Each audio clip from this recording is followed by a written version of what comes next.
Hello mga kakikoy ko, grabing snow talaga ngayon dito. Tapos mag-i-snow pa bukas or baka ngayong gabi pag uwi ko. Ayan ang di ba? Hindi ko na makita yung bahay ko, pati yung kutsi namin doon isa.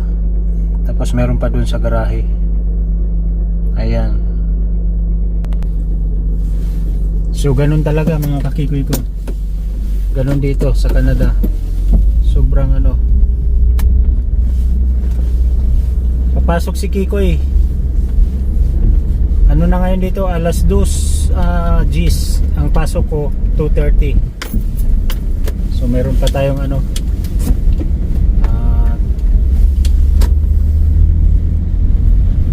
minutes to go there. Kita niyo yung na gano'n na nag-melt.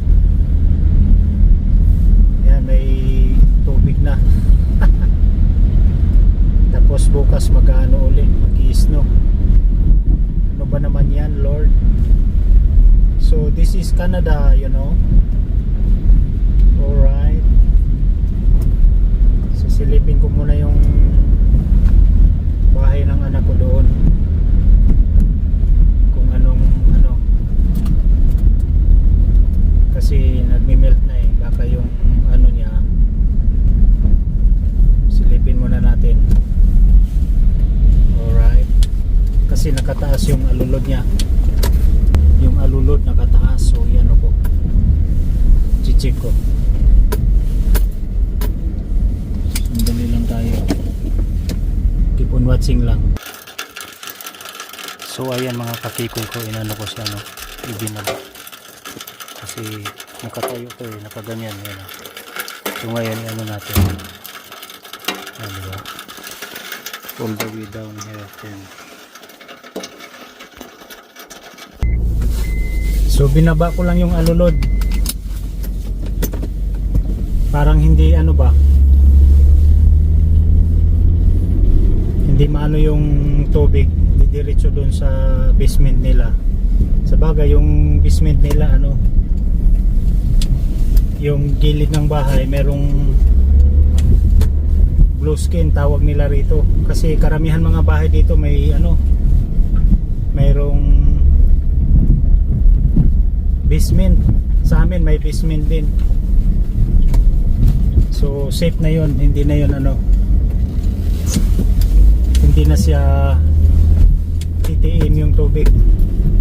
Kasi yun ang delikado dito mga kakikoy ko, kapag spring na, nagtutunaw na yung mga snow, mga yelo, diretso sa bahay yun, sa basement.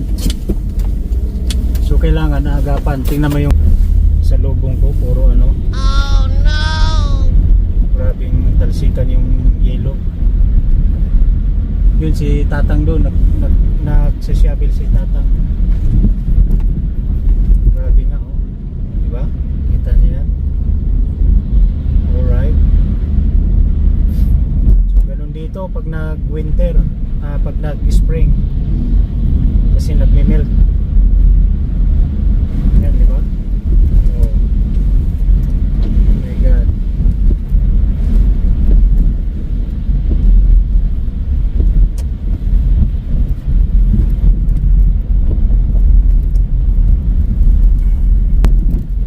Welcome to spring. Pero mayroon pang bukas, mag-i-snow pa, mag-i-snow storm. Oh no! Saturday and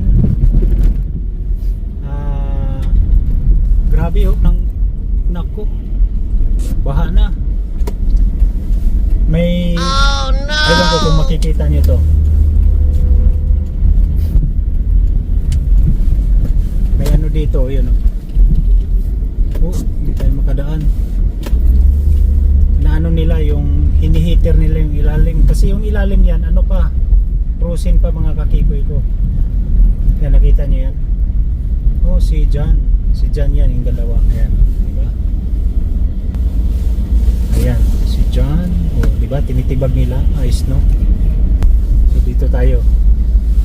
Si John yun, dati kong kapitbahay nung nakupahan pa si Kikoy.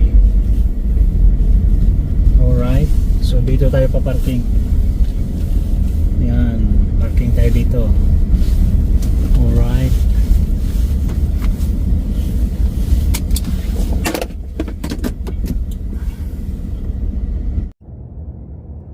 So ayan mga kakikoy ko, no. Kita nyo yan, nagbabaha na kasi nagme-melt. Oh my goodness. Oh no! Ganun talaga rito. Kapag spring na, ganyan ang nangyayari mga kakikoy ko.